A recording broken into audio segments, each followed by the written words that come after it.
In this demonstration, we're using VertexFX eBroker, which is one of the VertexFX traders' main value-add services, shipped with the system to perform multi-account trading capabilities. To make entry order using VertexFX eBroker, go to New Entry Order tab, select the symbol, the type among buy limit, sell limit, buy stop, and sell stop, at which price you want to set it at. There's always an indicator guides you when the price should be less or greater than the market price.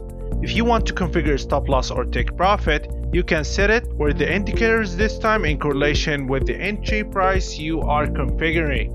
Then select one of the distribution methods, which they are equal parts, which divides the amount to the selected accounts equally, equity ratio, which divides the equity for each account on the total equity for the selected accounts, then multiplied by the total amount.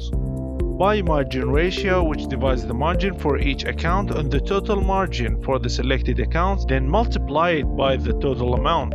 Select the accounts to distribute to and select the amount of distribution. Then click on Submit.